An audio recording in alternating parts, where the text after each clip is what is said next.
இதுவரை என்னை நீ நடத்தியதற்கு நான் எம்மாத்திரம், என் வாழ்க்கை எம்மாத்திரம். இதுவரை என்னை நீ சுமந்ததற்கு நான் எம்மாத்திரம், என் குடும்பம் எம்மாத்திரம். நான் கண்ட மேன்மைகள் எல்லாம் கரத்தின் ஈவு, நான் பார்க்கும் உயர்வுகள் எல்லாம் நீரின் தயவு. நான் கண்ட மேன்மைகள் எல்லாம் கரத்தின் ஈவு, நான் பார்க்கும் உயர்வுகள் எல்லாம் நீர் ஈந்தும் தயவு. இதுவரை என்னை நீ நடத்தியதற்கு நான் எம்மாத்திரம், என் வாழ்க்கை எம்மாத்திரம். இதுவரை என்னை நீ சுமந்ததற்கு நான் எம்மாத்திரம், என் வாழ்க்கை எம்மாத்திரம். ஏன் என்னை தெரிந்து கொண்டீ தெரியவில்லை, ஏன் என்னை உயர்த்தினீ புரியவில்லை. ஏன் என்னை தெரிந்து கொண்டீ தெரியவில்லை, ஏன் என்னை உயர்த்தினீ புரியவில்லை. ஆடுகளின் பின்னே அலைந்து திரிந்தே, ஆடுகளின் பின்னே அலைந்து திரிந்தே, அரியணை ஏற்றி அழகு பார்த்தே, அரியணை ஏற்றி அழகு பார்த்தே. நான் கண்ட மேன்மைகள் எல்லாம் கரத்தின் ஈவு, நான் பார்க்கும் உயர்வுகள் எல்லாம் நீர் ஈந்தும் தயவு. நான் கொண்ட மேன்மைகள் எல்லாம் கரத்தின் ஈவு, நான் பார்க்கும் உயர்வுகள் எல்லாம் நீர் ஈந்தும் தயவு. இதுவரை என்னை நீ நடத்தியதற்கு நான் எம்மாத்திரம், என் வாழ்க்கை எம்மாத்திரம். இதுவரை என்னை நீ சுமந்ததற்கு நான் எம்மாத்திரம், என் குடும்பம் எம்மாத்திரம்.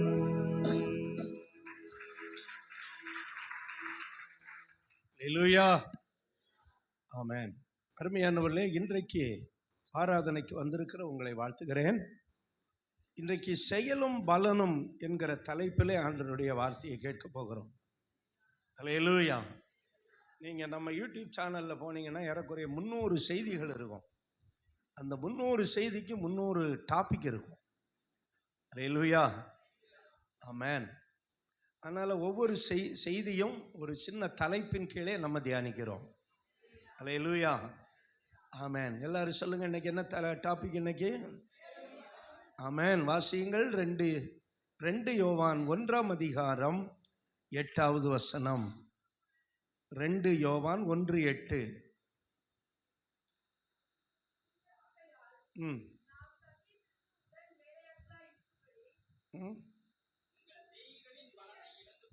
எத்தனை பாது? 2 யோவான். அப்புறம் யார் மாற்றி வாய்ச்சது? ஏமா நானே இங்கே தடுமாற்றி கிடக்கிறேன். உங்கள் செய்கைகளின் பலனை இழந்து போகாமல் பூரண பலனை பெறும்படிக்கு எச்சரிக்கையாயிருங்கள். அல்லேலூயா. பெரும்பாலும் யோவான் ரொம்ப சாஃப்ட் ஃபெல்லோ, சாஃப்ட்வேர், ஹார்ட்வேர் கிடையாது. ரொம்ப சாஃப்டாக தான் அவர் எல்லாம் சொல்லுவார். ஆனால் அந்த வசனத்தில் என்ன சொல்கிறாரு? நீங்கள் எப்படி இருங்க? எச்சரிக்கையாக இருங்கிறார். நீங்கள் எப்படி இருக்கணும்? எச்சரிக்கையாக இருக்கணும். ஏன் எச்சரிக்கையாக இருக்கணும்? அந்த வசனத்தை வாசிங்க. உங்கள் எதன் பலன்? செய்கைகளின் பலனை நீங்கள் இழந்து போகாதபடிக்கு பூரண பலனை பெறும்படிக்கு எச்சரிக்கையாயிருங்கள். அல்லேலூயா. அருமையானவர்களே, நம்முடைய செயலும் பலனும், நம்முடைய செயலினால் வருகிற பலனை நாம் என்ன செஞ்சிடக்கூடாது, இழந்துடக்கூடாது. ரெண்டாவது, அந்த அந்த பலனை எப்படி பெற வேண்டும், பூரண பலனாக பெற வேண்டும். அல்லேலூயா. அதனால அவசரப்பட்டு நம்முடைய செயலுக்கு வர வேண்டிய பலனை நம்ம என்ன செஞ்சிடக்கூடாது, இழந்து போயிடக்கூடாது. இன்னும் ஒன்று, அது பூரண பலன் ஆகிறதுக்கு முன்னாடி do not put your hand upon that. இந்த இன்சூரன்ஸ் போடுவாங்க. எனக்கும் ஒரு இன்சூரன்ஸ் போட்டிருக்கிறேன். அதில் என்ன பண்ணுவாங்கன்னா, அது எத்தனை வருஷம், how many years இன்சூரன்ஸு, ஏறக்குறைய 15 வருஷம் நினைக்கிறேன், 15 வருஷம். ஆனால் அவன் பார்த்துக்கிட்டே இருப்பான். ஒரு 5 வருஷத்தில் 6 வருஷத்தில் அதில் ஒரு லோன் போட முடியுமா? என்ன பண்ணுறது? அதில் கொண்டு எதை வைக்கிறது, கையை வைக்கிறது. அப்படி என்ன பண்ணுறது, பூரண பலனை. ஆமாம், அப்போ எது வரை பூரண பலன் பெறணும்னா எவ்வளோ நாள் காத்திருக்கணும் சொல்லுங்க? ஆமாம், லைஃப் இன்சூரன்ஸ் எத்தனை வருஷம், 15 வருஷம். 15 வருஷம் என்ன செய்யணுமா, நம்ம காத்திருந்தா அது மெச்சூர்ட் ஆகி அது என்ன வரும், பூரண பலன் வரும். இல்லைன்னா இடையில பிடிங்க. சிலருக்கு இந்த ப்ராவிடன்ட் ஃபண்ட் பிடிப்பாங்க பாருங்க, பிஎஃப் ப்ராவிடன்ட் ஃபண்ட். அதில் அது எப்போ ரிட்டையர்ட் ஆகும்போது என்னமோ கொடுப்பாங்கல்ல அந்த ப்ராவிடன்ட் ஃபண்ட். ஆனால் என்ன பண்ணுவாங்க, அதிலே கண்ணு வச்சுக்கிட்டு இருப்பாங்க, எப்படா அந்த ப்ராவிடன்ட் ஃபண்ட்டை வாங்கலாம் அப்படின்னு. நான் சிறுவனாக இருக்கும்போது எஸ்டேட்டில் எங்கள் அம்மா எங்கள் அக்காலாம் வேலை செஞ்ச சம்பளத்தை வாங்க போவேன். அந்த காலத்திலேயே இங்கிலாண்டிலிருந்து டைப் ரைட்டிங் எல்லாம் வச்சு ஒரு இவ்வளோ நீளத்துக்கு ஒரு பில்லு கொடுப்பான். அதுக்கு பேர் பகர்ப்புன்னு பேர். அந்த பில்லு, அந்த பகர்ப்பில் இந்த இதில் ஒருத்தர் எத்தனை நாள் வேலை செஞ்சுருக்கிறாரு, எவ்வளவு கிலோ கொழுந்து எடுத்திருக்கிறாரு, அவர் செலவுக்கு எவ்வளவு காசு வாங்கியிருக்கிறாரு, அவருடைய ப்ராவிடன்ட் ஃபண்டில் எவ்வளவு இருக்குது, மாதம் 14ஆம் தேதி மீதின்னு கொடுப்பாங்க, அது எவ்வளவு, எல்லாம் தெளிவாக போட்டிருப்பான். அப்போ தமிழ்நாட்டில் இது கூட கிடையாது, டைப்பு மிஷின் கூட கிடையாது. எல்லாம் பெரிய பெரிய இந்த அக்கௌண்ட் இதில் எழுதுவாங்க, பெரிய பெரிய நோட்டில் எழுதிக்கிட்டு இருப்பாங்க. அந்த காலத்திலேயே வெள்ளைக்காரன் எவ்வளோ டீசெண்டாக இருந்திருக்கான் பாருங்க. சரி, வெள்ளையனே வெளியேறுன்னு சொன்னதும் அவனுடைய செயல்களையாவது இன்னைக்கு நம்ம வெளியேற்றாமல் இருந்தால் அது நமக்கு நல்லா தான் இருக்கும். அல்லேலூயா சொல்லுங்க. அதில் கொண்டு கையை வச்சா உன் ப்ராவிடன்ட் ஃபண்டில் நீ இவ்வளோ வாங்கியிருக்க அப்படின்னு அந்த இது காட்டும். அந்த மாதத்தில் ஒரு பகர்ப்பு கொடுப்பா, இவ்வளோ நீளம் இருக்கும், 1.5 அடி இருக்கும், நீளமாக இருக்கும். அப்போவுமே அந்த அச்சு மிஷினை கொண்டு, கரண்டே இருக்காது, கரண்ட் இல்லாத ஊரில் அந்த அச்சு மிஷினை வச்சு எப்படி தான் பண்ணானுன்னு தெரியல பாருங்க. அருமையானவர்களே, நம்முடைய எல்லா செயல்களுக்கும் பலன் இருக்கிறது, அதே போல ஜெபத்துக்கும் பலன் இருக்கிறது. ஆமென். இங்க ஜெபத்தின் பலனை விட செயலின் பலன் அதிகம் இருக்கிறது. ஹல்லேலூயா. ஆமென். ஏன்னா ஜெபம் பண்றது ஈஸி, செயல்படுவது கஷ்டம். ஜெபம் பண்றது ரொம்ப ஈஸி, ஆனா அதே ரொம்ப பேர் கஷ்டமா இருக்கு. ஆனா செயல்படுவது கஷ்டம். அதனால தான் உங்களுடைய செய்கைகளின் பலனை இழந்து போகக்கூடாது. அல்லேலூயா. நீங்கள் உங்களுடைய செய்கைன்னு சொன்னா பிரயாசம் கூட வச்சுக்கலாம். உங்களுடைய செய்கைகளின் பலனை நீங்கள் என்ன செய்யக்கூடாது, எந்த விதத்திலும். சிலர் பாருங்க, இந்த ஒழுங்க இடத்துல ஒழுங்கா வேலை செய்ய மாட்டாங்க. ஒரு கம்பெனிக்கு போவோம், 10 நாள் 20 நாள் வேலை செய்வான், அதுக்கப்புறம் சம்பளமே வாங்காமல் என்ன பண்ணிடுவான், வெளியே ஓடி வந்துடுவாங்க. அவங்க என்ன சொல்லுவாங்க, நீ 1 மாதம் அல்லது 2 மாதமாவது என்ன செய்யணும், வேலை செய்யணும்.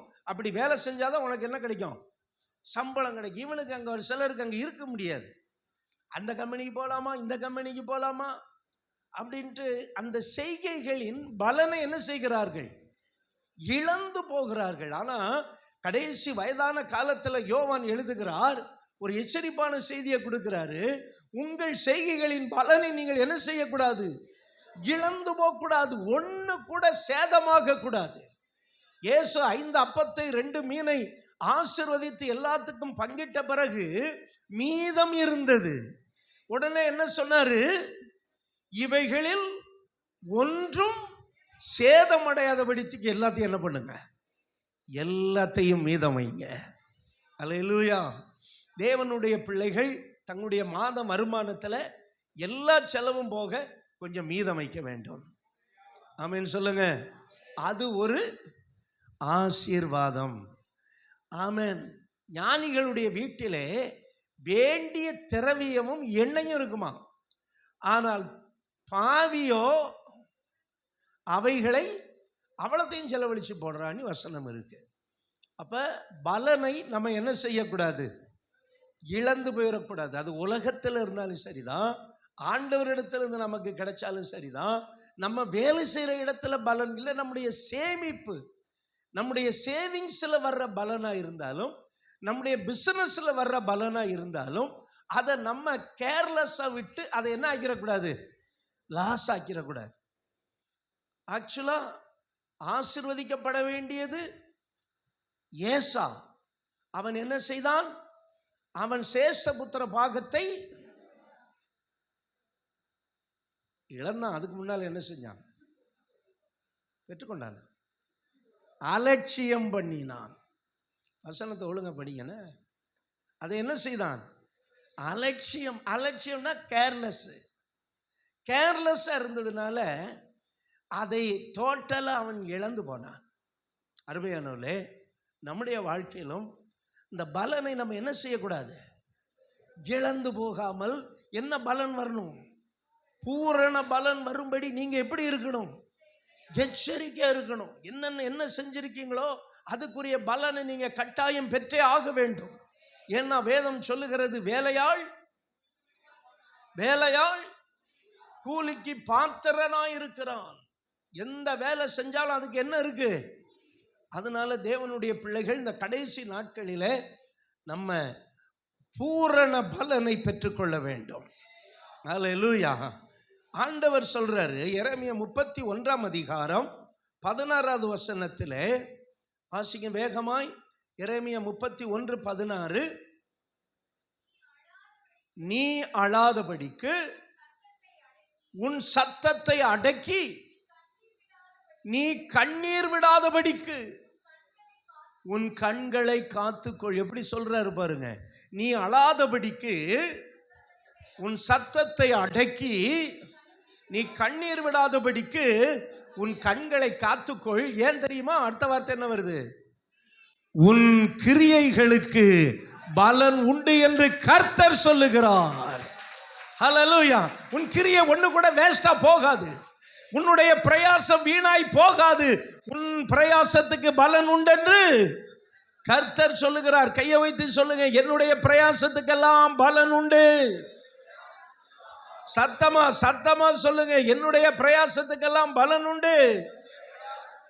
நீ கஷ்டப்பட்டு படிச்சேன்னா அதுக்கு நல்ல பலன் உண்டு. எல்லா பிரயாசத்துக்கும் என்ன உண்டு, பலன். ஓப்பி அடிச்சேன்னா அப்புறம் ஒன்றும் கிடைக்காது.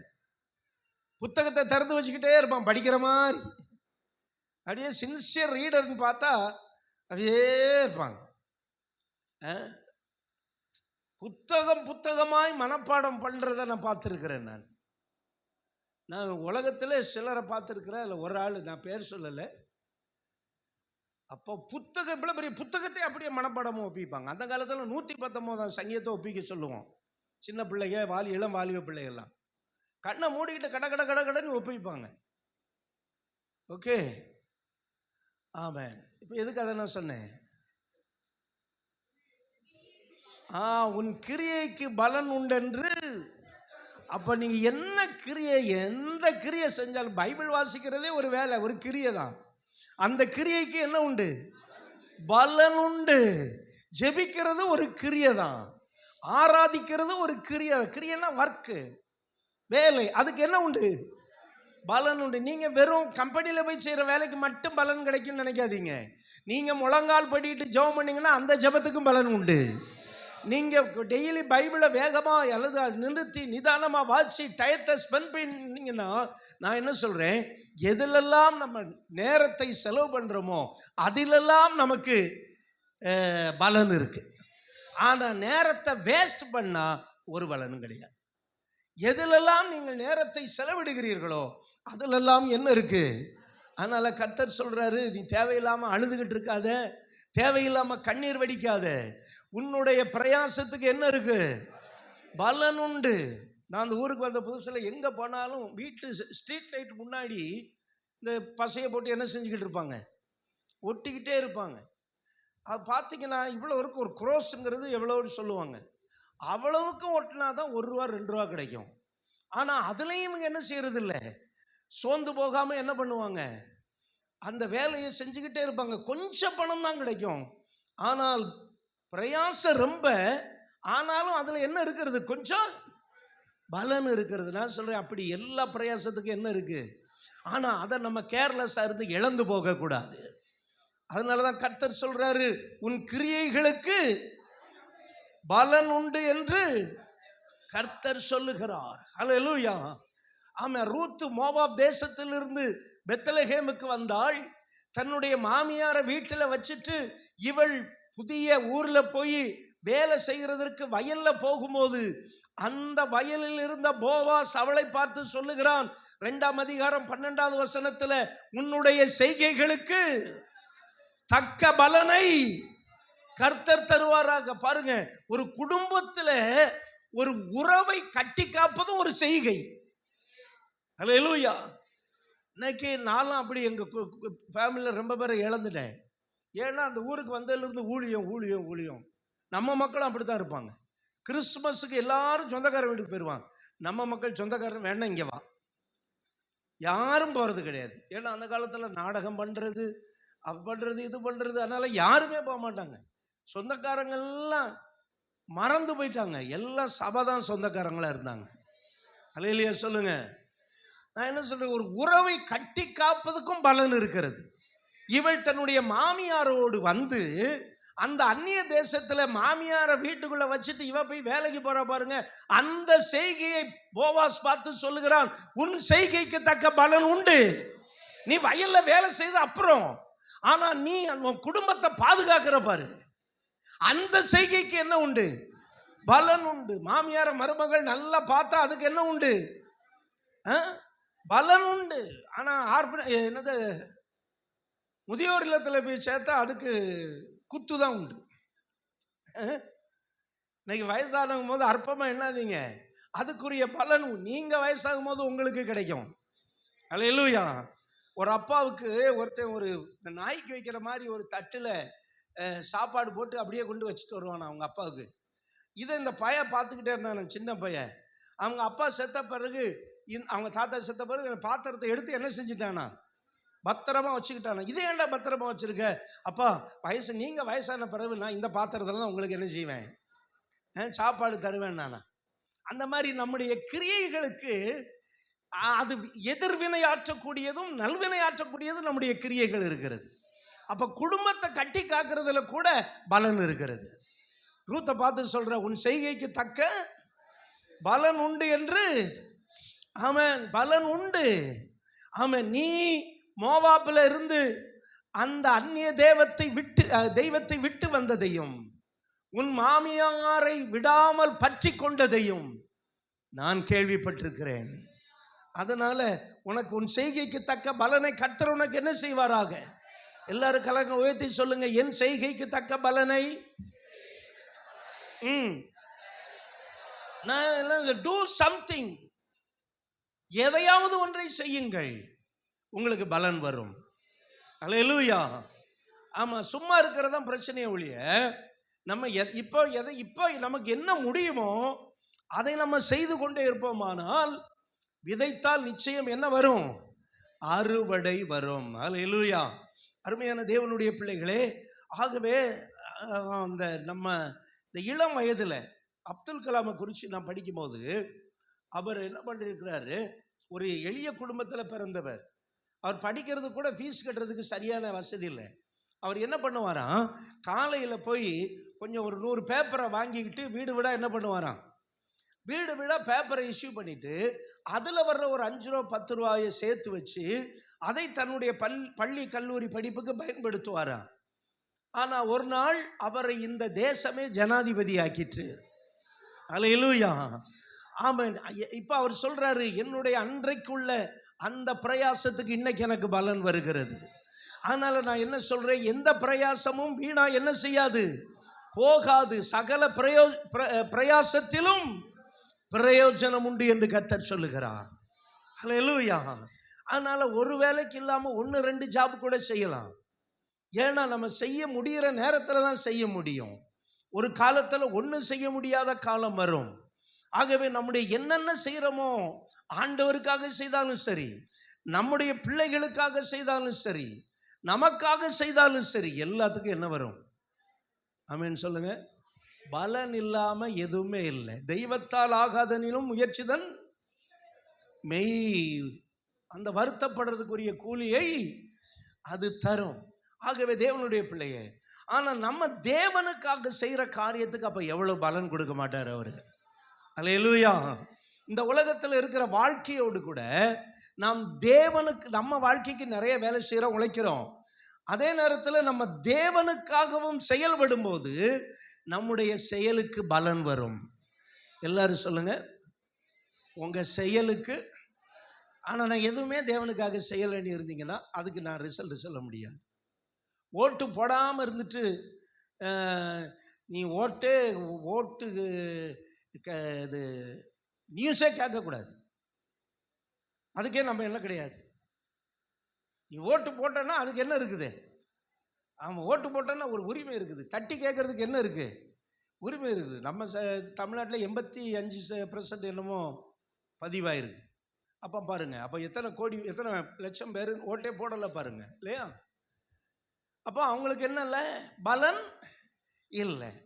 அப்போ எதை செய்தமோ அதற்குரிய பலனை தான் நம்ம எதிர்பார்க்க முடியும். ஆமாம், சோம்பேறி சொல்லுவான், நீர் விதைக்காத இடத்தில் அறுக்கிறவரும் தெளிக்காத இடத்தில் அப்படின்னு சோம்பேறி சொல்லுவான். ஆண்டவர் என்ன சொல்றாரு, அப்படி நான் சரியா செஞ்சிருந்தேன்னா நீ என்னுடைய பணத்தை, நான் ஆரம்பத்தில் சொன்னல, எங்க கொண்டு வச்சிருந்திருக்கலாம்? காசுக்காரர் இடத்துல போட்டு வச்சா அது வேலை செய்யும். நீ படுத்து கிடந்தாலும் அது வேலை செய்யுமாடா. நீ அதையும் செய்யலையே, நீ தான் சோம்பேறியா இருக்க. நீ நான் கொடுத்த பணத்தை பேங்க்ல கொண்டு போடுறதுக்கு தான் வலிச்சு உனக்கு. நீ அதை போடுறதுன்னா இப்ப நான் வரும்போது என்ன எப்படி வாங்கியிருப்பேன்? வட்டியோட வாங்கியிருப்பேன். அப்ப நான் சொல்றேன், எல்லா செயல்களுக்கும் என்ன இருக்கு? ஆனா படுத்து கிடந்து செல்லு நோண்டிக்கிட்டு இருக்கீங்க பாருங்க, அந்த செயலுக்கு மட்டும் ஒன்றும் இருக்காது. நல்லா தெரிஞ்சுங்க, எல்லா செயலுக்கும் என்ன இருக்கு? பலன் உண்டு. அது நமக்கு செய்கிறோமோ, நம்ம குடும்பத்துக்கு செய்கிறோமோ, இல்லை சபைக்கு செய்கிறோமோ, ஆண்டவருக்கு செய்கிறோமோ, இல்லை இந்த தேசத்துக்கு செய்கிறோமோ, எதுக்கு செஞ்சாலும் அதுக்கு பலன் இருக்கும். ஆனால் தேவையில்லாத நேரத்தை தேவையில்லாமல் செலவழிச்சிங்கன்னா அதுக்கு பலன் வராது. அதுக்கு பதிலாக லெச்சை தான் வரும். பலன் வராது, லெச்சை தான் வரும். கர்த்தர் என்ன சொல்றாரு? அவர் பலன் கொடுக்கிற தேவன். ஒரு அல்லேலூயா சொல்லுங்க பார்க்கலாம். ஆமென். அப்படியானால் எப்படிப்பட்ட செய்கைகள் நம்மிடத்திலிருந்து வெளிப்பட வேண்டும்? ஒரு 2 காரியத்தை உங்களுக்கு சுருக்கமாக சொல்ல போறேன். ஆமென். எப்படிப்பட்ட செய்கைகள்? அல்லேலூயா. அது தேவனுடைய அன்பின் செய்கைகளாக இருக்க வேண்டும். தேவன் தானே உனக்கு உன் செய்கைகளுக்கெல்லாம் பலன் தரேன்னு சொல்றாரு. அப்ப அந்த செய்கைகள் எப்படி இருக்க வேண்டும்? தேவனுடைய அன்பின் செய்கைகளாக இருக்க வேண்டும். எபிரேயர் 6ஆம் அதிகாரம் 10வது வசனம். எபிரேயர் 6ஆம் அதிகாரம் 10வது வசனம். ஏனென்றால் உங்கள் கிரியையும் நீங்கள் பரிசுத்தவான்களுக்கு ஊழியம் செய்ததினாலும் செய்து வருகிறதினாலும் தமது நாமத்திற்காக காண்பித்த அன்புள்ள பிரயாசம். எல்லாரும் சொல்லுங்க பார்க்கலாம். நல்லா நல்லா வலது கரத்தை உயர்த்தி சொல்லுங்க, என்ன பிரயாசம்?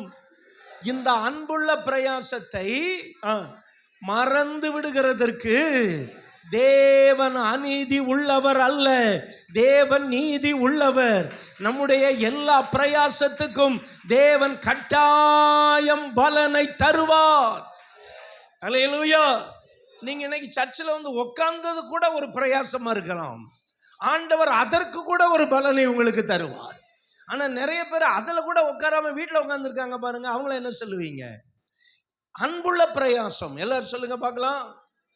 ஆமென். அருமையானவர்களே, ஆமென்.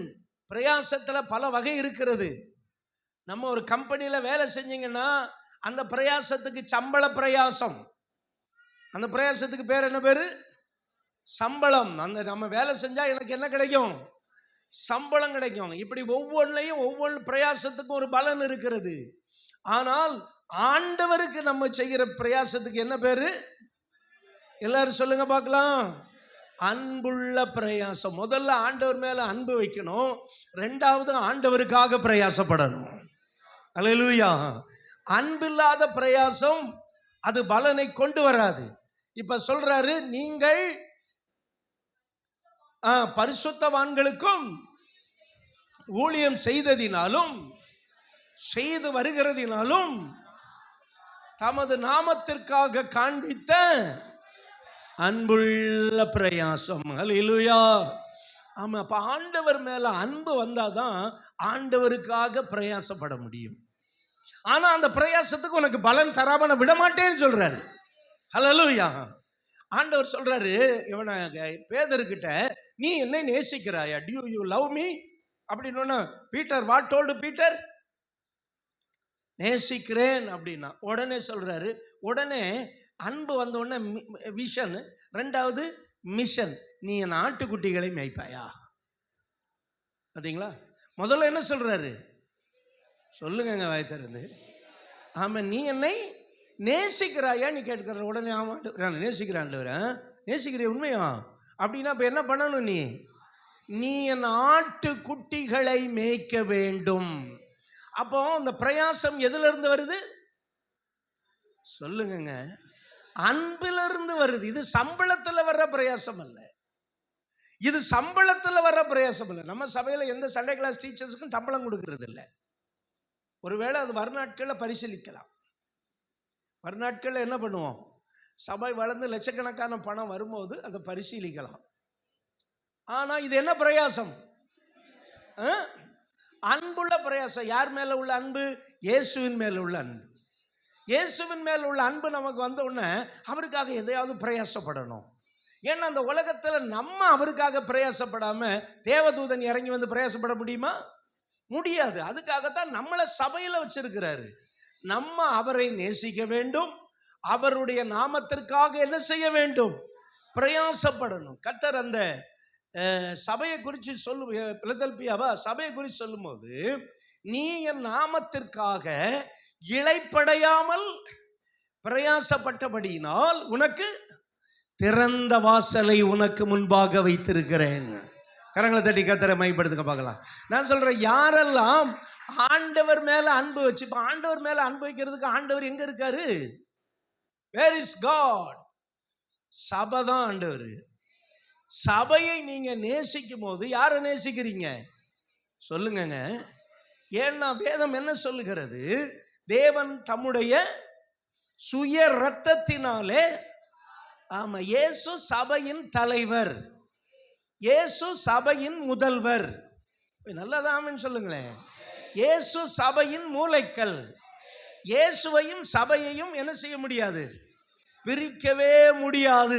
அப்போ நான் சபைக்கு என்ன பிரயாசப்படுறேனோ அதை இயேசுவுக்காக பிரயாசப்படுகிறேன். இயேசு என்ன சொன்னாரு? வஸ்திரம் இல்லாதவனை கண்டால் நீ வஸ்திரம் கொடுத்து ஜெயிலில் கிடக்கிறவனை போய் பார்த்தனா, அப்ப சொல்றாரு, நான் தான் அப்படி இருந்தேன், நீங்க என்ன வந்து பார்த்தீங்க. உடனே எல்லாரும் கேட்பாங்க, ஆண்டவரே நீ எங்க இன்னைக்கு ஜெயிலுக்கு போனீங்க? நீங்க இன்னைக்கு பட்டினியில் இருந்தீங்க. என்னிலும் உங்களிலும் எளியவராகிய ஒருவருக்கு எதை செய்தீர்களோ அதை, அல்லேலூயா சொல்லுங்க பார்க்கலாம். அப்ப நம்முடைய பிரயாசத்துக்கு கர்த்தர் பலனை தருவார். அந்த பிரயாசம் பல விதத்தில் இருக்கிறது. சபைக்காக ஒரு மனிதன் பிரயாசப்படும் போது கர்த்தர் சும்மா விட மாட்டாரு. ஏன்னா அவர் தான் சபைக்கே தலைவராக இருக்கிறாரு, சபைக்கே சீஃப் மினிஸ்டரா இருக்கிறாரு, சபைக்கே பிரைம் மினிஸ்டரா இருக்கிறாரு. அதனால சபையில் இருக்கிற நீங்கள் சபைக்காக பிரயாசப்படுவீர்களானால் அதற்குரிய பலனை கர்த்தர் தருவார். அந்த பிரயாசத்துக்கு என்ன பேரு? அன்புள்ள பிரயாசம். அல்லேலூயா. ஆண்டவர் மேல அன்பு வந்தாதான். நான் ரட்சிக்கப்பட்ட உடனே ஒரு சபைக்கு போனேன் பாருங்க, அங்க ஒண்ணுமே இருக்காது. அவர் வெத்தலையை தூப்பிட்டு வந்து அந்த அந்த உபதேசியார் பிரசங்கம் பண்ண ஒரே பிரசங்கம் தான் பண்ணிக்கிட்டே இருப்பார். நான் அப்பவுமே பைபிள் படிக்க ஆரம்பிச்சிட்டேன். எனக்கு அங்கே இருக்கவே முடியல. அப்போ தான் எங்களுக்கு ஒரு எஸ்டேட்டில் ஒரு ஊழியத்தை கொடுத்தாங்க. அது பல மைல் ஆற்று, ஆறு, மலையெல்லாம் கடந்து போகணும். காலையில் சர்ச்சுக்கு போனால் வீட்டுக்கு வர்றது 8 மணி ஆயிரும். காலையில் 6-7 மணிக்கு சர்ச்சுக்கு போனேன். ஏன்னா முதலாக இருக்கணும்னு அன்னையிலேருந்து எனக்கு ஆசை. சபையில் ஒரு நாளும் ஆராதனையில் லேட்டாக வரக்கூடாது அப்படின்னு எனக்குள்ள ஒரு பாரம். நான் அப்படி யாரும் சொல்லித்தரல, யாரும் இந்த மாதிரி போதனை சொல்லி கொடுக்கல. சபையில் பிரயாசப்பட்ட ஆண்டவர் ஒன்று ஆசீர்வதிப்பார்னு அங்கே சொல்லித்தரதுக்கும் ஆள் கிடையாது. ஒரு சின்ன ஒரு சபை. ஆனாலும் எனக்குள்ள அது லேட் பண்ணக்கூடாது. மழை காலத்தில் கூட வேட்டி தான் கட்டிக்கிட்டு இருப்போம். வேட்டியை நல்லா ஏற்றி கட்டிட்டு கொடையை பிடிச்சிட்டு அந்த 9 மணினா 8:50க்காவது அங்கே போய் இருக்கணும். அந்த ஒரு அதனால தான் இன்றைக்கும் நான் இந்த 37 வருஷமாக டைம் மேனேஜ் பண்ணிக்கிட்டு இருக்கிறேன். அல்லேலூயா சொல்லுங்கள். அது சின்ன கூட்டமாக இருந்தாலும், 2 பேர் வர்ற கூட்டமாக இருந்தாலும், ஒரு ஃபாஸ்டிங் ப்ரேயராக இருந்தாலும், ஒரு ஹவுஸ் எதுவாக இருந்தாலும், அதில் ஒரு உண்மையாக இருக்க ஆண்டவர் உதவி செஞ்சுருக்கிறார். ஆமாம். பஸ்ஸு ஒரு பஸ் தான் இருக்கும், ஒரே ஒரு பஸ் இருக்கும். அது எங்களை தாண்டி போகும். ஆனால் பஸ்ஸில் ஏறி போகிறதுக்கு காசு இருக்காது.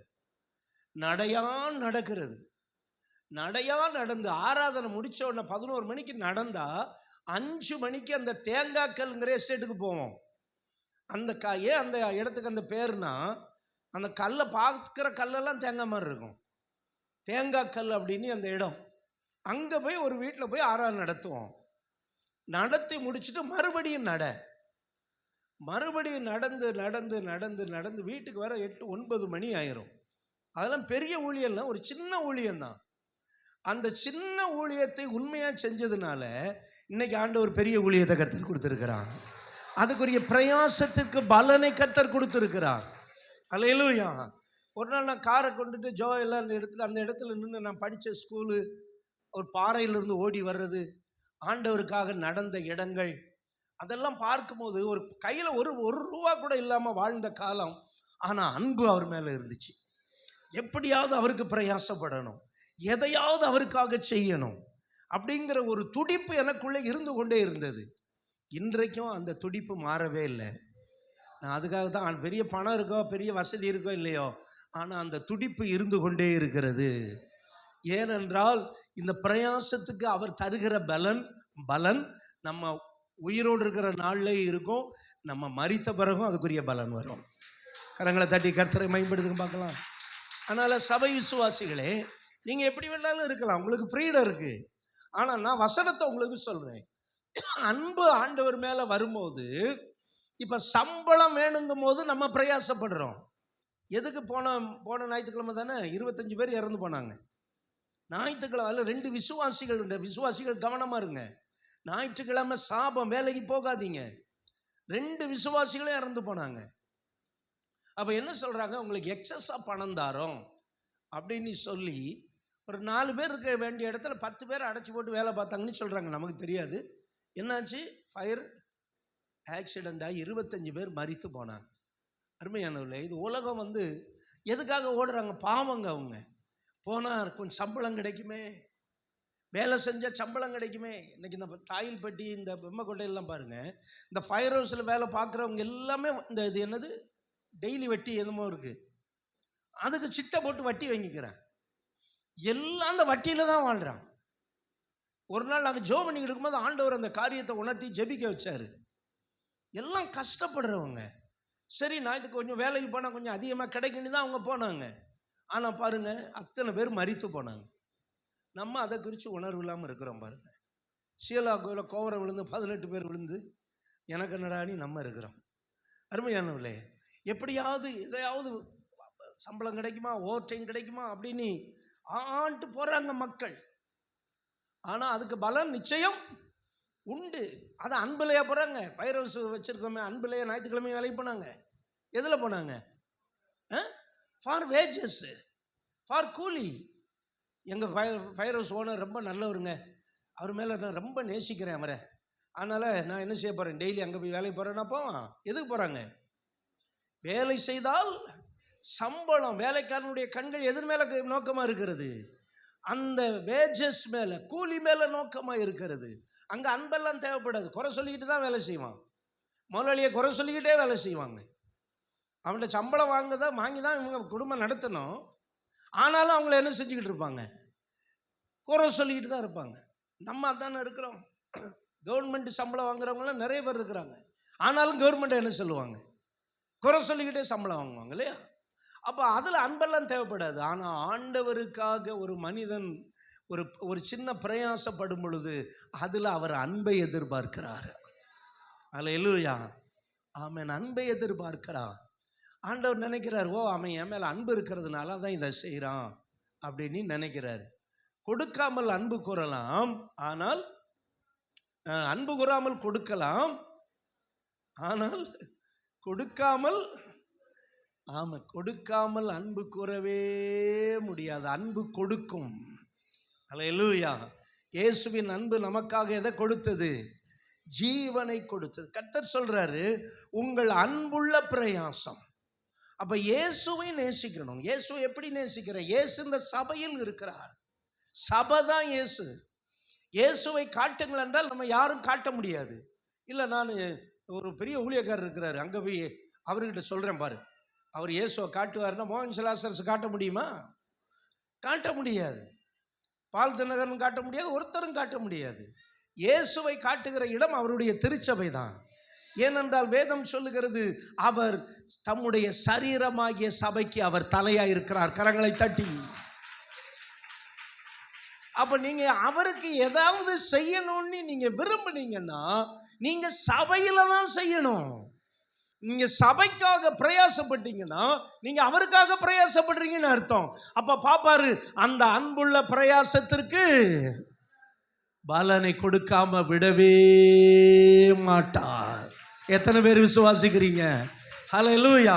சபையில நிறைய பேர் ஆண்டவர் வச்சிருக்கிறாரு. இன்னைக்கு 10ல் ஒரு பகுதியை பிரித்து நம்முடைய சபை மக்கள் கொடுக்குறாங்க. அது எப்படி முடியும்? இந்த தேவைகள் நிறைந்த உலகத்தில் 10ல் ஒரு பகுதி எப்படி பிரித்து எடுத்து கொடுக்க முடியும்?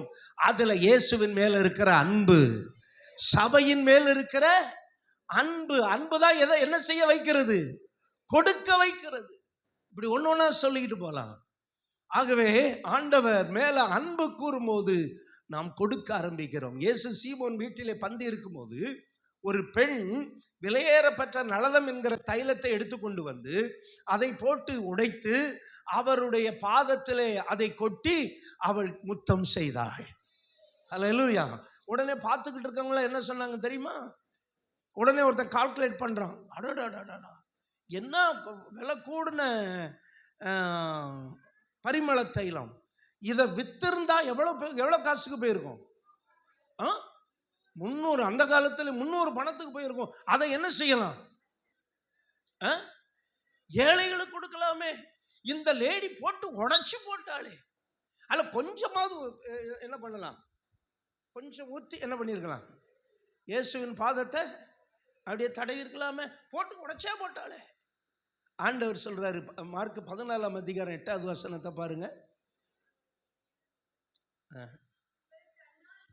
இவள் தன்னால் எல்லாரும் அந்த வசனத்தை எடுங்க பார்க்கலாம். எடுத்து எல்லாரும் வாசிங்க, அது உங்களுக்கும் பிரயோஜனமாய் மாறட்டும். எல்லாரும் எடுத்துட்டு வாசிங்க.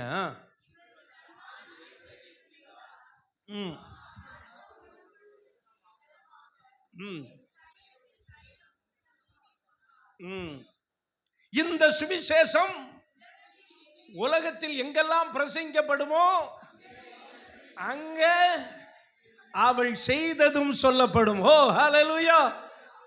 ஆமா, இவ பாட்டில் தூக்கிட்டு வர்றான்னு வச்சுக்கோங்க. தூக்கிட்டு வரும்போது சீசர்லாம் கேட்குறாங்க. அதில் மெயினாக யாரு? யூதாஸ் தான் கேட்டிருப்பான். என்னம்மா அந்த பாட்டில் கொண்டு வர என்ன செய்ய போற? இல்லை, அதை உடைச்சி நான் இயேசுநாதர் மேலே என்ன செய்ய போறேன்? லூசு லூசு லூசு லூசு. இதை இன்னைக்கு வித்தனா 300 பணம் கிடைக்கும். அந்த 300 பணத்தில் நீ 200 பணம் வச்சுக்கோ, 100 பணம் எனக்கு கொடுத்துரு. இதை போய் உடைச்சி வேஸ்ட் பண்றிய, உனக்கெல்லாம் கொஞ்சமாவது அறிவு இருக்கா அப்படின்னு நிறைய பேர் அவன் நிச்சயமா சொல்லியிருப்பாங்க. அதனால தான் இப்போ கணக்கு போட்டு சொல்றான், இவன் ஏன் இதை உடைச்சா, இவன் ஏன் இதை உடைச்சி இதை இவ்வளோ வேஸ்ட் பண்றா, இதை எத்தனை ரூபாய்க்கு வித்துருக்கலாம்? ஆமா, தரித்திரத்துக்கு கொடுக்கலாமேன்னு அவன் சொன்னதை ஆண்டவர் சொல்றாரு. அவன் உண்மையா தரித்திரர் மேல என்ன செய்யல? அன்பு வச்சு சொல்லலை. அருமையானவர்களே, அன்பு எதையும் இழக்க தயாராக இருக்கும். அவளுக்கு 7 பிசாசு இருந்ததை இயேசுநாதர் துரத்தி விட்டார். அதனால் அவள் இயேசுவின் மேலே அன்பு வச்சதுனால அது எவ்வளோ காஸ்ட்லின்னு பார்க்கல, அது எவ்வளவு பணம்னு அவள் கணக்கு பார்க்கல. அவளுக்கு இருந்தது இயேசுவின் மேலே உள்ள அன்பு தான். அது எவ்வளவு பணம் அப்படின்னு அவள் பார்க்கல, கணக்கு பார்க்கல அவள். அருமையான, இன்றைக்கு நமக்கு இயேசுவின் மேலே உள்ள அன்பில் தான் கொடுக்குறோம். ஹல்லேலூயா. சில பிள்ளைங்க, நம்முடைய சபை பிள்ளைங்க மாத சம்பளத்தை அப்படியே கொண்டு வந்து கொடுத்துருவோம். முத வேலை செய்யும்போது அந்த சம்பளத்தை அப்படியே கொண்டு வந்து கொடுக்குறாங்க. எனக்கே அது ஒரு மாதிரி தடுமாற்றமாக இருக்கும். அவங்க 1 மாதம் கஷ்டப்பட்டு வேலை சம்பளத்தை கொண்டு வந்து கர்த்தர் இது நம்ம எப்பவும் சொல்ல அனௌன்ஸ்மெண்ட் பண்ணுறோமா? அனௌன்ஸ்மெண்ட் எதுவும் பண்ணலை. அது ஆண்டவர் மேலே உள்ள அன்பு. ஏன்னா சபையில் தான் ஆண்டவர் இருக்கிறார். ஹல்லேலூயா. இதெல்லாம் டெக்கரேஷன் பண்ணுறதுக்கு வேலை பார்த்துக்கிட்டு இருக்கும்போது நான் கொஞ்சம் சொற்ப பணத்தில் முடிஞ்சிடும்னு நினச்சேன். முடியலை. ஏன்ட்டு அப்போ காசு இல்லை. ரொம்ப கஷ்டப்பட்டு இருக்கும்போது அப்போ மேலே இருந்தோம். நம்ம சபையில் ஒரு சகோதரர் ஒரு மஞ்சள் பையை என்கிட்ட கொடுத்துட்டு போனார். அந்த மஞ்சள் பையை போயிட்டார். நான் அதுக்கப்புறம் பார்த்தா அந்த மஞ்சள் பையில் பணம் இருந்துச்சு, 92,000 ரூபா இருந்துச்சு. ஹல்லேலூயா. ஆமாம், 92,000 ரூபா இருந்தது. உடனே அதை வச்சு என்ன ஜாலியாக இருக்குன்னு பாருங்கள். அந்த பணம் வந்தோடனே உடனே இந்த டைல்ஸு இதெல்லாம் பண்ணி, ஒயிட் வாஷ் எல்லாம் பண்ணி ரொம்ப மகிழ்ச்சியாக பண்ணோம். நம்ம போய் என்னைக்காவது நம்ம அனௌன்ஸ் பண்ணோம். அது ஆண்டவர் மேலே உள்ள அன்பு. சபை ஆண்டவர் மேலே உள்ள அன்புக்கு ஆண்டவர்கிட்ட எங்கே கொண்டு கொடுப்பீங்க? சபையில் தான் கொடுக்க முடியும். ஆண்டவருக்கு வேலை செய்கிற பாருங்க, நான் ஆண்டவருக்கு வேலை செய்வேன். எங்கே போய் வேலை செய்வேன்? சபையில் நீங்கள் வேலை செய்கிற வேலை தான் ஆண்டவருக்கு செய்கிற வேலை. ஒரு அல்லேலூயா சொல்லுங்க. இந்த எளியருக்கு எதை செய்தீர்களோ அதை தான் ஆண்டவர் சொல்றாரு. சபையில் நீ பிரயாசப்பட்டனா அதுக்குரிய பலனை ஆண்டவர் தருவார். அதுக்குரிய பலனை தராம அவர் யாருக்கும் கடனாளி அல்ல. ஆனா அந்த பிரயாசத்தில் என்ன இருக்கணும்? அன்பு இருக்க வேண்டும். அன்பு இருக்கணும். கடமைக்காக அல்ல, அல்லது ஏனோ தானோ ஒன்று அல்ல. நம்ம பண்ற ஒவ்வொரு பிரயாசத்திலையும் அன்பு இருந்துச்சுன்னா அதுக்கு எல்லா பிரயாசத்துக்கும் பலன் இருக்கும். அல்லேலூயா சொல்லுங்க பார்க்கலாம். ஆமென். அருமையானவர்களே, அப்படிப்பட்ட அன்புள்ளவர்களை ஆண்டவர் சபையில் தேடுகிறார். ஒரு சின்ன காரியமா இருந்தாலும் நான் இயேசுவுக்காக செய்கிறேன், இயேசுவுக்காக செய்கிறேன் அப்படிங்கிற அவர் மேல உள்ள அன்புனால தான் நம்ம எல்லாமே செய்யணும். ஆமென். ஒருவேளை நமக்கு எல்லாம் இருந்தாலும் நிறைய சபையில் பணக்காரங்க கொடுக்கவே மாட்டாங்களாம். நான் நினைச்சேன் நம்ம சபையில் பணக்காரங்க இல்லையே, பணக்காரங்க தான் ரொம்ப நல்லா இருக்குவேன். அப்போ பணக்காரங்கள சபையில் நான் கேட்டேன், இந்த பணக்காரங்களாம் உங்களுக்கு நல்ல தசமாக எல்லாம் கொடுப்பாங்களா அப்படின்னா கொடுக்கவே மாட்டாங்களாம். அங்கே உள்ள ஏழைகள், அங்கே அன்றாட மேலே பார்க்குறவங்க சேர்த்து வச்சு பணம் கொண்டு வந்து கொடுப்பாங்களாம். அப்போ இதில் என்ன இருக்குது? பணம் இருக்கிறதுனால கொடுக்கறது இல்லை, அன்பு இருக்கிறதுனால. அல்லேலூயா சொல்லுங்க. ஆமென். அன்பு இருக்கிறதுனால, அன்பு இருக்கிறதுனால தான் ஞாயிற்றுக்கிழமை முடிஞ்சு வேலை போயிட்டு வந்து ஆராதனை முடிச்சுட்டு, சரி இன்னைக்கு நான் சபைக்கு ஏதாவது செய்யணும், ஒரு ஆத்மாவை போய் சந்திக்கணும், ஒரு சின்ன ஊழியம் செய்யணும். இது எதில் பிறக்கிறது? அன்பில். அன்பு இல்லைன்னா ஒன்றும் செய்ய முடியாது. இது ஒரு சங்கம் மாதிரி போயிடும். கம்மாவார் சங்கத்தை பூட்டிட்டாங்க, சீல் வச்சு விட்டாங்க. அந்த மாதிரி சங்கம் மாதிரி போயிடக்கூடாது. இதுக்குள்ள அன்பு இருக்க வேண்டும். இயேசுவை நேசிக்கணும். அல்லேலூயா. நான் போன வாரத்துக்கு முந்தின வாரம் பிரைஸ்லி போகிற சர்ச்சுக்கு போனேன். அங்கே போனால் பெரிய சபை, நிறைய விசுவாசி இருக்கிறாங்க. நான் பின்னாடி உட்காந்துருந்தேன். வர்றாங்க, அவங்க பாட்டுக்கு உட்காடுறாங்க. நிறைய பேர் கையில் பைபிளே இல்லை. எங்கள் பிரைஸ்லி சொல்லிட்டா, பைபிள் கொண்டு வரல, நீ எதுவும் திட்டிடாதீங்க டேடி. அப்புறம் அவங்க சபை விட்டு போயிட போகிறாங்க. நீங்கள் உங்கள் பாட்டுக்கு பிரசங்கம் மட்டும் போயிடுவீங்க. குழப்பத்தை எதுவும் உண்டாக்கிறாதீங்க. ஒன்றும் நீங்கள் கரெக்ஷன் ஒன்றும் பண்ணக்கூடாது. நிச்சயமாக அடுத்த சபையில் போய் கரெக்ஷன் பண்ண முடியுமா? முடியாது. நம்ம சபையில் பண்ணலாம்.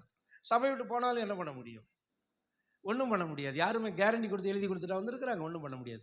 ஆனால் எங்கள் பிரைஸ்லி சொல்லிட்டா, பைபிள் இல்லாமல் வருவாங்க, சரியான நேரத்துக்கு வரமாட்டாங்க. இன்னொன்று, நீங்கள் எதுக்கு எடுத்தாலும் நம்ம சபையில் அல்லேலூயா அல்லேலூயா சொல்கிற மாதிரி என்ன செய்யக்கூடாது? டோன்ட் சே ஹல்லேலூயா. அல்லேலூயா சொல்லலைன்னா என்ன அல்லேலூயா சொல்ல மாட்டேங்கிறீங்க அப்படியும் சொல்லக்கூடாது. உங்கள் பாட்டுக்கு என்ன செஞ்சுட்டு வந்துடணும்?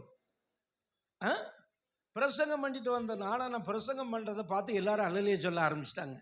பாவம் இந்த கத்தி பிரசங்கம் பண்ணுறாரு அப்படின்னு அவங்களே அலையிலேயே சொல்ல ஆரம்பிச்சிட்டான். ஒருத்தர் அலையிலேயே சொல்லலை. இப்படியெல்லாம் கண்டிஷனோட தான் அந்த சர்ச்சில் போய் அந்த பாஸ்டர்ஸ் யாருன்னு சொல்ல பிரைஸில் சொல்ல, நீங்கள் தான் சொல்லிட்டு போயிருவீங்க. அப்புறம் இந்த விசுவாசிய பைபிள் கொண்டு வரவில்லை, பைபிள் கொண்டு வராமல் சபைக்கு வரலாமா, நீ விசுவாசியா அப்படின்னு தெரியாமல் சொல்லிட்டீங்க. நீங்க அடுத்த வாரம் பைபிள் வராத அவனும் வரமாட்டேன். இப்படிதான் அன்னைக்கு சபை இருக்குது. ஆனால் அதுல ஒரு சிலர் இருக்கிறாங்க, அவங்க முடிஞ்சு போகலை. ஃபர்ஸ்ட் சர்வீஸ் முடிஞ்சு, நான் 2 சர்வீஸ்ல செய்து கொடுக்குறேன். ஃபர்ஸ்ட் சர்வீஸ் முடிஞ்சு போகவே இல்லை இருக்கிறாங்க. ஏன்னா அடுத்து அவங்களுக்கு வேலை இருக்கு.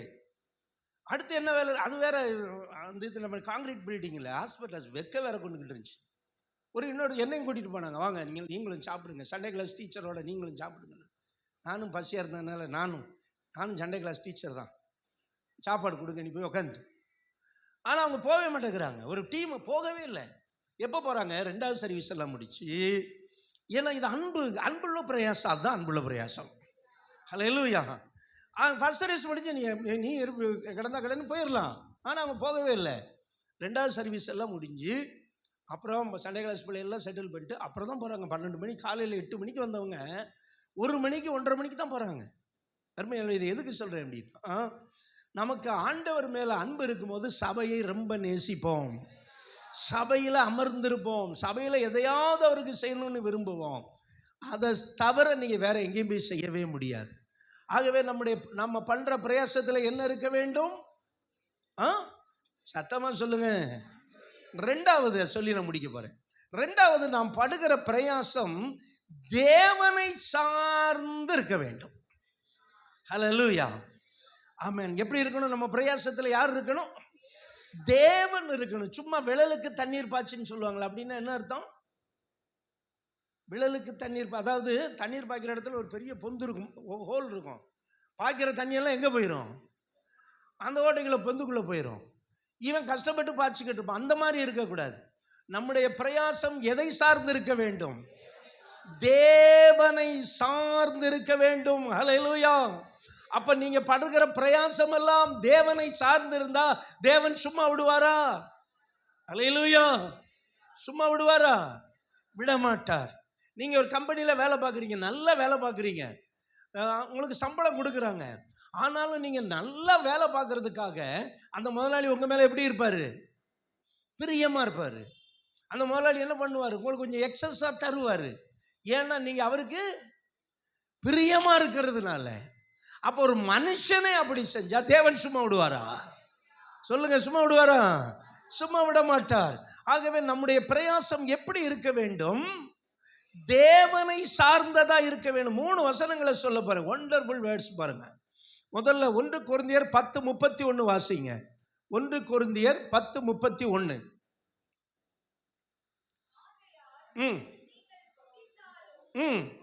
நல்லா கவனிங்க.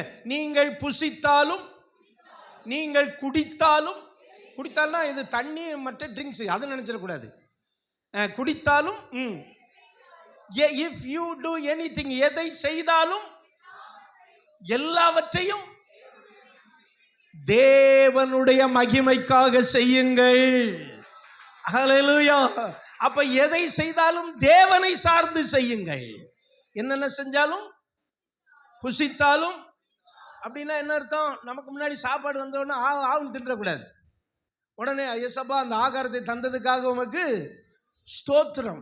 சிலர் நல்ல ஜெபம் பண்ணுவாங்க, சில பாஸ்டர்ஸ், ஆண்டவரே இந்த ஆகாரத்தை சமைத்த கரத்தை ஆசீர்வதியும், அநேகரை போஷியும். சாப்பாடு இல்லாமல் நிறைய பேர் கிடக்க ஆண்டவரே.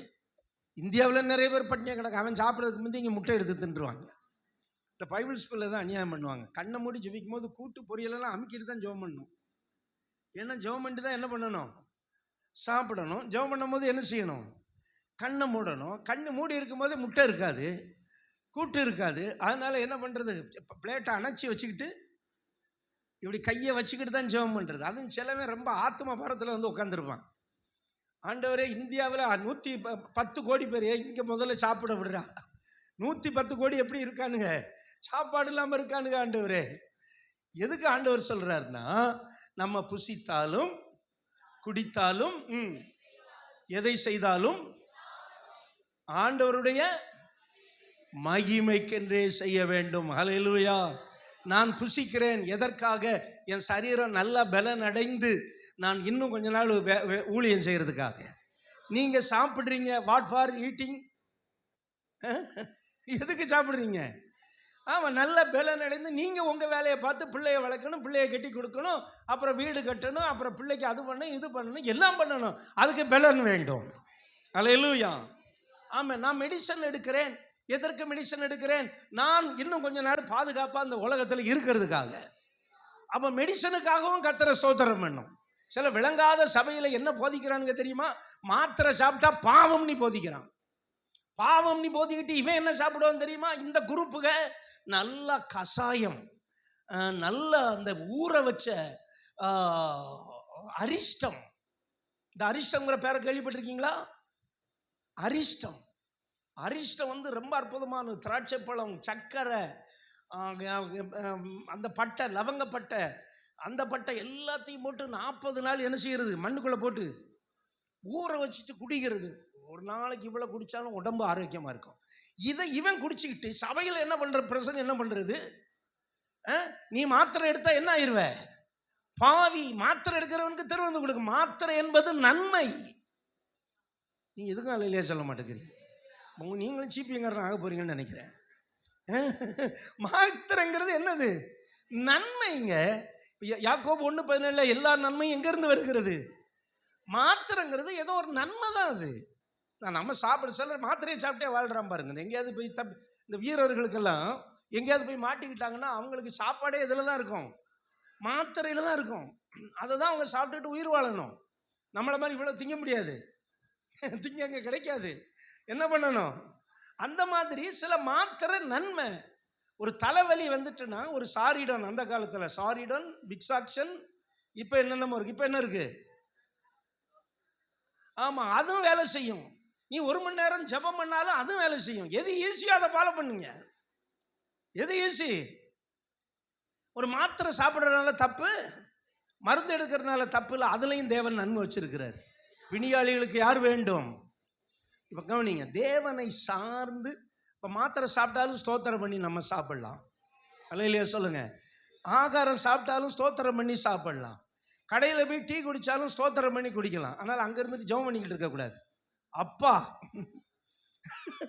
உமக்கு ரொம்ப நன்றிப்பா, டீயை தந்திர உமக்கு நன்றி, எல்லாவனும் பார்த்து சுடுதண்ணியை மூஞ்சில் ஊற்றி விட்டுருவாங்க. அதில் ஸ்தோத்திரம் பண்ணிக்கிட்டு என்ன செய்யணும்? புசித்தாலும் குடித்தாலும் எதை செய்தாலும் என்ன பண்ணணும்? அல்லேலூயா. சரி, வேகமாக முடிப்பாங்க. இன்னொரு வசனம் பாருங்க. கொலோசையர் 3:17. கொலோசையர் 3:17 வாசிங்க. வார்த்தையினாலாவது கிரியையினாலாவது நீங்கள் எதை செய்தாலும் அதையெல்லாம் கர்த்தராகிய இயேசுவின் நாமத்தினாலே செய்து அவர் முன்னிலையாக பிதாவாகிய தேவனை ஸ்தோத்தரியுங்கள். அல்லேலூயா. இப்பவும் இந்த வசனமும் அதுக்கு ஒத்து போகுது. எப்படி இந்த வசனம் என்ன சொல்கிறது? வார்த்தையினாலாவது கிரியையினாலாவது. ஆமாம், இது பேச்சு. இந்த காரியங்கள் நம்ம முதல்ல சொன்னது சாப்பிட்றது. இன்னொரு வசனம் இருக்கு பாருங்க, அது சொல்லி நான் முடிக்கிறேன். கொலோசையர் 3:24. கொலோசையர் 3:24. This is very important point. Note this point. Kalam Kottar அவர்களே, இந்த பாயிண்டை குறித்துக் கொள்ளுங்கள். நீங்கள் எதை செய்தாலும் மனுஷருக்கென்று செய்யாதிருங்கள். ஒரு அலையிலே சொல்லுங்க பார்க்கலாம். ஏன்னா மனுஷருக்குன்னு செஞ்சா ஒரு பலனும் வராது. இன்னைக்கு மனுஷருக்குன்னு சிலர் செய்யறதுனால தான், ஐயோ நான் இதை செஞ்சேன், என்ன இவர் ஒண்ணுமே சொல்லலை, சொந்தக்காரனுக்கு கல்யாணத்துக்கு 10,000 ரூபா செஞ்சேன், அப்படியா இப்படியா. சரி, அதாவது மனுஷருக்குன்னு வச்சுக்கலாம். சபையில செஞ்சதெல்லாம் யாரும் விளம்பரப்படுத்த மாட்டாங்க. அல்லேலூயா சொல்லுங்க. நம்ம சபையில் எவ்வளோ 1000 சிலர் கொடுப்பாங்க. ஒரு நாள் அதை நம்ம எடுத்து சொன்னது கிடையாது. ஏன்னா அதை யாருக்காக செய்ய வேண்டும்? சொல்லுங்க. மனுஷருக்கென்று செய்யாமல் கர்த்தருக்கென்று மனப்பூர்வமாய் செய்யுங்கள். do for him. அவருக்காக. எல்லாரும் சொல்லுங்க பார்க்கலாம்.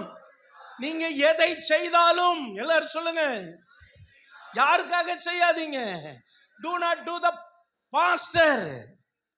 பாஸ்டருக்காக செய்யக்கூடாது. Pastor waste. அவர் அவ்வளவுதான் பண்ண முடியும். உங்களை கொண்டு வந்து ஆசீர்வதிச்சு ஜெபம் தான் பண்ண முடியும்.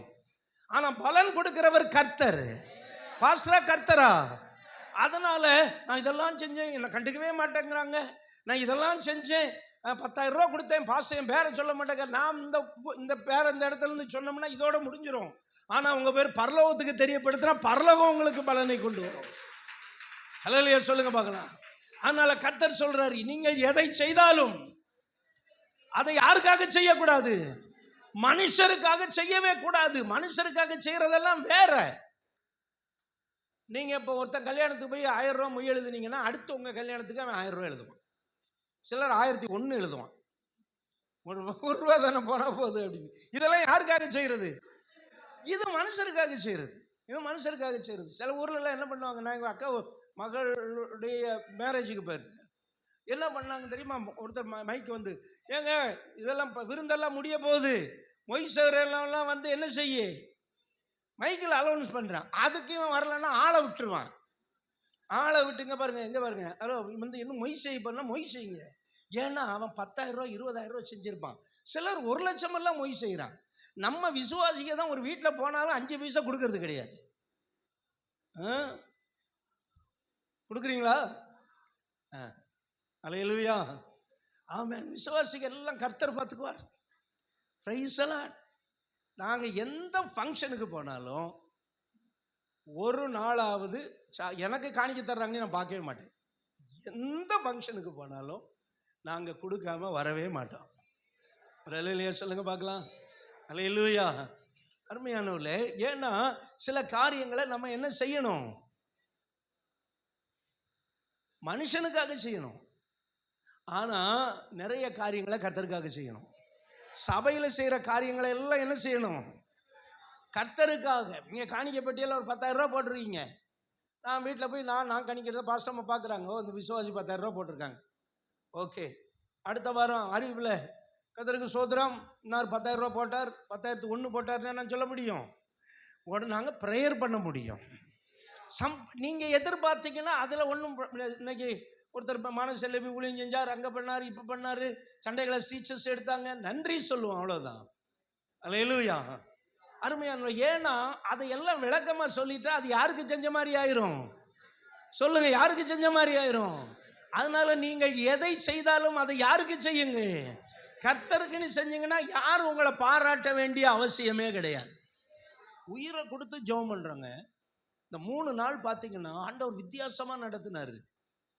3 நாள் 3 இடத்துல, பகல்ல வெயில், உள்ள போனோன்னு தேவனுடைய பிரசன்னம். அந்த ஜெபம் நான் இதுவரை என்பியில் பண்ணியிருக்கிறேன், அப்படி ஜெபம் பண்ணதே இல்லை. ஆனால் ஒருத்தர் கூட வந்து இன்னைக்கு நல்ல ஜெபம் நடத்தினீங்கன்னு ஒருத்தரும் சொல்லலை, ஒருத்தரும் பாராட்டலை. என்ன குறை இருக்குன்னு கண்டுபிடிப்பாங்க. ஜெபம் பண்ணும்போது எதை என்ன குறை பண்ணாரு அப்படின்னு கண்டுபிடிப்பாங்க. ஆனால் இன்னொன்று என்ன தெரியுமா? அந்த பாராட்டை எதிர்பார்க்கறதும் இல்லை. கரங்களை தட்டி கர்த்தரை மகிமைப்படுத்துங்க. நான் எதிர்பார்த்தாதான், நான் உங்கள்கிட்ட எதிர்பார்த்தாதான் பாரு, நான் இப்போ இது பண்ணேன், ஒரு தேங்க்ஸ் கூட சொல்லாமல் போயிட்டாங்க, நான் எவ்வளோ பண்ணேன், என்ன பாராட்டலையே. நான் எதிர்பார்க்கல. நான் யாருக்காக செய்கிறேன்? இயேசுவுக்காக. இயேசுவுக்காக ஏதாவது ஒன்றை செய்ய என் மனம் துடிக்குதே. யாருக்காக? சொல்லுங்க, யாருக்காக? சத்தமா சொல்லுங்க, இயேசுவுக்காக. ஹல்லேலூயா.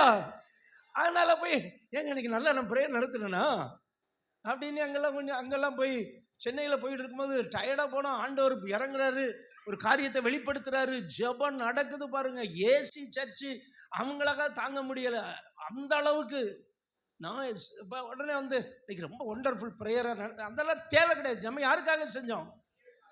அப்போ நான் கர்த்தருக்காக செஞ்சேன்னா யாரும் என்னை பாராட்ட வேண்டிய அவசியம் இல்லை. கரங்களை தட்டி கர்த்தரை மகிமைப்படுத்துங்க பார்க்கலாம். யார் என்ன அப்ரிசியேட் பண்ண வேண்டிய அவசியமும் இல்லை. என்ன யார் அப்ரிசியேட் பண்ணா போதும்? சொல்லுங்க. இன்னைக்கு சண்டே கிளாஸ் இவங்க நடத்துறாங்க, அடுத்து விபிஎஸ் எடுக்க போறாங்க. உடனே விபிஎஸ் நடத்துன டீச்சர்ஸ்கள் ஒரு காமனா ஒரு நன்றி சொல்லுவோம், அவ்வளவுதான். அப்படி அவங்கள தாங்கிட்டா இருக்க முடியும்? அவங்க யாருக்காக செஞ்சாங்க? நான் தாங்கி அவங்கள தடவிக்கிட்டு இருந்தேன்னா பலன் எங்க இருந்து வராது? ஆண்டவரிடத்துல இருந்து வராது. வீண் புகழ்ச்சி வேணா பண்ணலாம், எனக்கு வீண் புகழ்ச்சி எல்லாம் சொல்ல தெரியாது. நான் ஃபேக்ட்னா ஃபேக்டா இருப்பேன், கோவப்பட்டா கோவப்படுவேன். நேற்று அதான் போன வாரம் பொறுப்பாளர் கூட்டத்தில் சொன்னேன், நடிக்கிறதுக்கெல்லாம் எனக்கு தெரியாது. நடிக்கிறதுக்கெல்லாம் எனக்கு வேண்டிய அவசியமும் கிடையாது. எனக்கு ஏசுநாதர் என்ன அந்த ஊழியத்தை கூட்டிகிட்டு வந்தார். நான் சொன்னேன், நானா வரல, நீர் தான் கூட்டிகிட்டு வந்தீர். நீர் கூட்டிகிட்டு வந்தீர்னா என்ன கரெக்டாக நடத்தணும். அல்லேலூயா. இல்லைன்னா பிரச்சனை பெருசாயிரும். உமக்கு எனக்கும் பிரச்சனை. இப்போ ஆண்டவர் ஒரு உணர்வை கொடுக்குற இந்த ஊழியத்தை ஒரு புது ஊழியம் மாதிரி செய்ய போகிறோம். அல்லேலூயா. புதுசா ஒருத்தன் சபையை ஆரம்பிக்கும் போது எப்படி வாஞ்சையோடு ஒரு ஊழியத்தை செய்வானோ, அதே போல இந்த ஊழியத்தை புது ஊழியம் மாதிரி செய்ய போகிறோம். தேவன் இந்த சபையை நிரம்பி வழிய ஆத்துமாக்களை கொண்டு வர போகிறான். இந்த சபைக்கு ஆதரவா இருக்கிறவர்களை எங்கிருந்து கொண்டு வருவார்? தூர தேசத்திலிருந்து வரவழைப்பார். இந்த முழங்கால் இருக்கிறவரை இந்த சபையில ஒரு கல்லை கூட யாராலும் கொடுக்க முடியாது. இந்த முழங்கால் இருக்கிறவர். நான் திறமையை சொல்லலை, படிப்பை சொல்லலை, அறிவை சொல்லலை. I am not speaking about money, only நீல. ஹல்லேலூயா. முழங்கால் போட்டு ஜெபிக்கும் வரை இந்த சபை தேவனுக்கு மகிமையா இருக்கும். அது காலங்காலமா தேவனுக்கு மகிமையாக இருக்கும். ஹல்லேலூயா. அதனால இப்ப சொல்றாரு, நீங்க என்ன செஞ்சாலும் யாருக்குன்னு செய்யுங்க, யாருக்குன்னு செய்யாதீங்க. நான் உங்களுக்கு நான் பிரசங்கம் பண்றேன், ஒரு லைக் கூட போட மாட்டீங்க. பிரசங்கம் பண்ணி யூடியூப்ல போட்டா நம்ம விசுவாசிகள் ஒரு லைக், அதுக்கு என்ன 10,000 வேணும்? சும்மா தொட்டு விட்டா போதும். ஒரு கமெண்ட்ஸ் போட மாட்டாங்க. ஏன்? அதை ஓப்பன் பண்ணி கூட பார்க்க மாட்டாங்க. அது லிங்கை ஓப்பன் பண்ணணும். மேலே பேர் சும்மா அதை ஓப்பன் பண்ணிங்கன்னா அது போய் சேராது. அந்த லிங்கை கூட ஓப்பன் பண்ண மாட்டாங்க. நான் உடனே என்ன நினைக்கிறேன், இனிமேல் பிரசங்கமே பண்ணக்கூடாது. இவங்க லைக் போடலை, கமெண்ட்ஸ் பண்ணலை, லிங்கை கூட ஓப்பன் பண்ணலை அப்படின்னா இருக்கிறேன். நம்ம பிரசங்கம் கர்த்தருக்காக பண்ணுறோம். அல்லேலூயா சொல்லுங்க. அது மாதிரி தான் எல்லாமே. நீங்கள் எல்லாத்துக்கும் அப்ரிஷியேட் பண்ண வேண்டிய அவசியம் கிடையாது. உடனே என்ன பாராட்ட வேண்டிய அவசியம் கிடையாது. இதுவரை நான் உயிரை கொடுத்து பிரசங்கம் பண்ணாலும் யாரும் என்ன பாராட்ட போகிறது கிடையாது. அதுக்காக ஜெபம் பண்ணி உயிரை கொடுத்து பிரசங்கம் பண்ணாலும், பாஸ்டர் நீங்கள் நல்லா பிரசங்கம் பண்ணீங்க, அதில் குறை என்ன இருக்குன்னு கண்டுபிடிக்கிறதுக்கு தான் ஒரு குரூப் இருக்காங்களே ஒழிய, இன்னைக்கு நல்லா பிரசங்கம் பண்ணீங்க பாஸ்டர், நீ யாராவது பண்ணி சொல்லியிருக்கீங்களா? யாரெങ്കിലും மறைஞ்சிட்டோண்டோ? இல்லை. நான் குட் ஃப்ரைடே அன்னைக்கு பிரசங்கம் முடிச்சுட்டு வெளியே போகிறேன், கீழே இறங்குறேன். ஒரு பிரதர் சொன்னார், பாஸ்டர் +2 பையன் மாதிரி இருக்கீங்கன்னார். ஆமாம், எனக்கு அதுதான் இப்போ தேவை. +2 பையன் மாதிரி இருக்கிறேன். நான் இந்த டைட்டாக பேண்ட்டை போட்டு அதே மாதிரி ஒயிட்டை போட்டு டை கட்டிட்டு இருந்தேன்ல, அவருக்கு எப்படி தெரிஞ்சிருக்கு நான் +2 படிக்கிற பையன் மாதிரி இருக்கீங்க அப்படின்னார். இதுதான் இப்போ நான் கேட்டேன். நான் கேட்டேனா? இதெல்லாம் ஒன்று. நீங்கள் கமெண்ட்ஸ் கொடுக்க வேண்டிய அவசியம் கிடையாது. நான் செய்ய வேண்டியதை கர்த்தருக்காக செய்கிறேன். அல்லேலூயா. அதுக்காக நீங்கள் போனோன்னா அடுத்த வாரம் இந்த கிருபாகரன் கஷ்டப்பட்டு அவன் எடுத்து எடிட் பண்ணி உட்காந்து போடுவான். நீங்கள் உடனே கமெண்ட்ஸ் நீங்கள் பார்க்க கூட வேணாம், விட்டுருங்க. ஆனால் அது யூடியூப்பில் இருக்கும். என்னைக்காவது ஒரு நாள் யாராவது பார்ப்பாங்க. ஒரு சந்ததி வரும், ஒரு சந்ததி வரும். ஹல்லேலூயா. ஒரு எழுப்புதல் வரும். அப்போ இந்த ரிவைவல் மாரநாதா சர்ச் யூடியூப்ல உள்ள ப்ரோக்ராம் எல்லாம் நீங்க வேணா ஸ்கிப் பண்ணலாம். பார்க்கிறதுக்குன்னு ஒரு சந்ததியை கர்த்தர் எழுப்புவார். கரங்களை தட்டி கர்த்தரை மேம்படுத்துங்க. அப்ப எதை செய்தாலும் நம்ம என்ன பண்ணணும்? நானும் அப்படிதான் செய்யணும். நானும் உங்களை பிடிச்சிக்கிட்டு நீ ஜபத்துக்கு வரல, அதுக்கு வரல, இதுக்கு வரலன்னு உங்களை சொல்லக்கூடாது. கரெக்ஷன் பண்ணக்கூடாது. எங்க பெரிய கரெக்ஷன் எதுக்கு பண்ணணும்?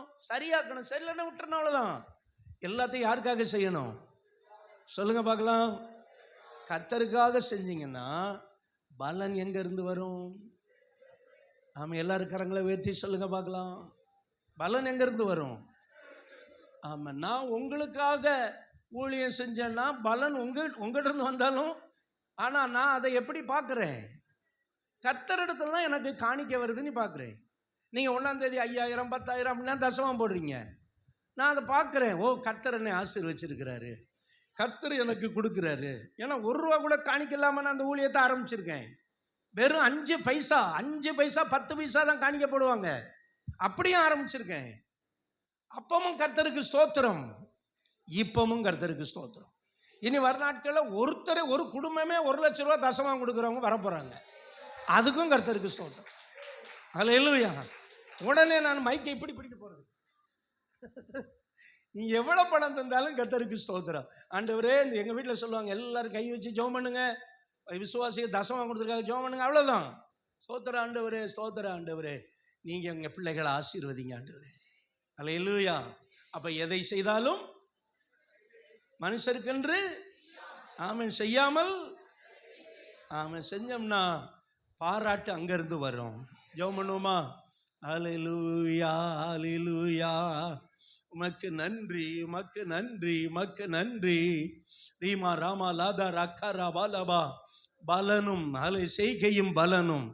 நான் சொல்றேன், கர்த்தருடைய பிள்ளைகளே, நீங்க ஆண்டவருக்காக என்ன செஞ்சாலும் அதுக்குரிய பலனை கர்த்தர் உங்களுக்கு தரப்போகிறார். வட்டியும் முதலுமாய் தரப்போகிறார்.